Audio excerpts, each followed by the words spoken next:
triunfo de Luis Inácio Lula da Silva en la segunda vuelta electoral de Brasil el domingo ha sido recibida con un suspiro de alivio. Primero, evidentemente, porque el protofascismo, el neofascismo de Bolsonaro, hermano gemelo de Trump, de distinta madre, ha sido derrotado, y también porque, precisamente siguiendo el libreto de Donald Trump y también el libreto de Andrés Manuel López Obrador con respecto a los procesos electorales del 2006 y el 2012, la amenaza de que el presidente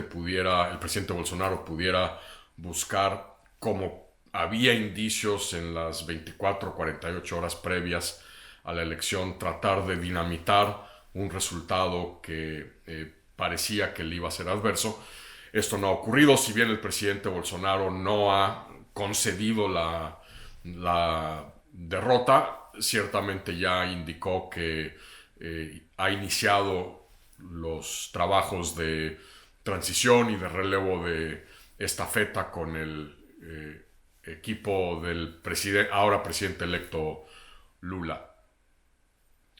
Sin embargo, me parece que la celebración, sobre todo en México, en donde pues, muchos en el gobierno y en sectores afines del gobierno han celebrado el triunfo de Lula, debe ser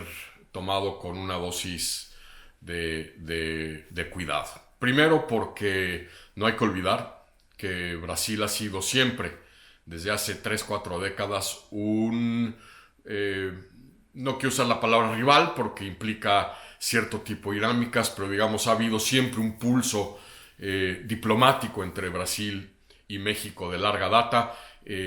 Aquella época en donde México, primero con el TLC, con el ingreso a la APEC, a la OSD, esos años del periodo de Salinas donde México realmente da un golpe de mesa, colocando a México en el centro del tablero internacional con toda una serie de acuerdos comerciales, de ingreso a organismos multilaterales, regionales, descolocan a Brasil. Y Brasil, a partir de ese momento, toma una decisión importante, que es no dejarse rebasar de nuevo por México en el tablero diplomático latinoamericano como líder de la diplomacia latinoamericana y de la interlocución con Estados Unidos. Y segundo, la decisión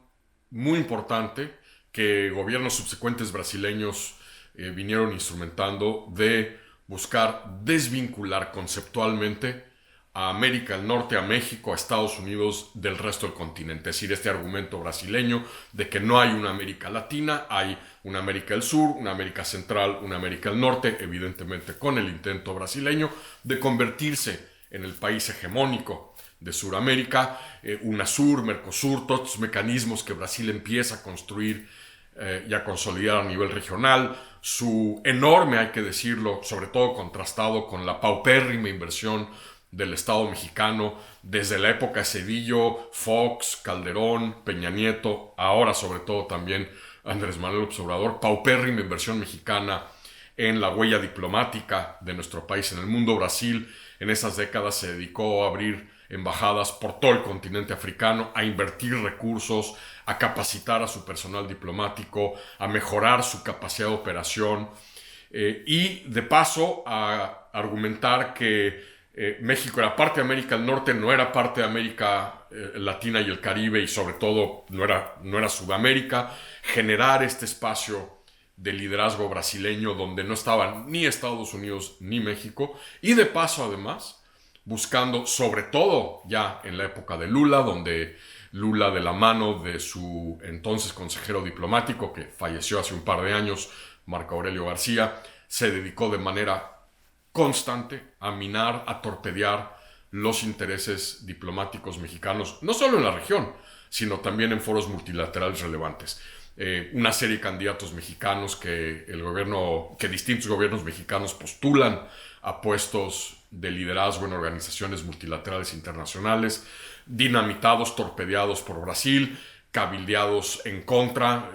Brasil evidentemente aprovechando su gran operación diplomática, su gran huella diplomática, sobre todo en África, para movilizar votos africanos en contra de candidaturas mexicanas, a veces en favor de candidaturas brasileiras, pero muchas veces simplemente en no otorgar, no arropar posiciones en foros multilaterales o candidaturas multilaterales mexicanas.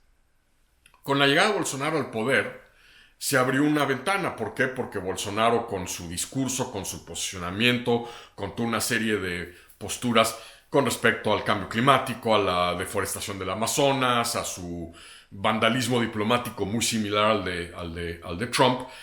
empieza a minar una inversión diplomática que Estados Unidos, sobre todo con Obama, había hecho en la relación con Brasil. Brasil, como visto por muchos en Estados Unidos como el gran socio estratégico clave de Estados Unidos en el continente. Y con la llegada de Bolsonaro, eso se diluye y México pierde durante estos últimos 4 años una oportunidad única para haberse vuelto a recolocar como el socio estratégico clave de Estados Unidos en el continente y para ser un interlocutor relevante de Estados Unidos en toda una serie de temas globales y regionales que son de importancia. Y ahora, con la llegada de Lula al poder, Estados Unidos se va a volver a balanzar sobre la relación con Lula y con Brasil, a buscar reconstruir un diálogo diplomático regional y global con Brasil, va a volver a ver a Lula y a Brasil como el gran socio estratégico en detrimento de México, que cada vez más, en parte por las propias posiciones del presidente López Obrador en temas como Cuba, Nicaragua, Venezuela, como evidentemente la invasión y la agresión rusas a Ucrania, toda una serie de posicionamientos cuando pues, evidentemente el presidente López Obrador dice que Joe Biden es su socio pero Putin es su amigo. Es decir, toda esta serie de cosas que han erosionado la legitimidad y la credibilidad de México en Estados Unidos. La llegada de Lula seguramente va a succionar la poca banda ancha diplomática que tiene Estados Unidos para el continente hacia Brasil. Ya se estaba enfocando hacia Chile por la promesa de un gobierno de izquierda cosmopolita, abierto, que es capaz y que tiene la voluntad de cuestionar temas de violaciones de derechos humanos en Cuba, Venezuela y Nicaragua. Ahora, con Brasil, parecería que toda la atención estadounidense en materia de política exterior en el continente, en la región latinoamericana, se va a enfocar hacia Chile y ahora con el triunfo de Lula a Brasil. El gran perdedor va a ser México y por lo tanto quienes aplauden la llegada de Lula también tendrían que considerar el papel que Lula y que la diplomacia de Lula durante sus 2 periodos presidenciales jugó en socavar, en torpedear, en serrucharle el piso a la diplomacia y a los intereses de México en el mundo.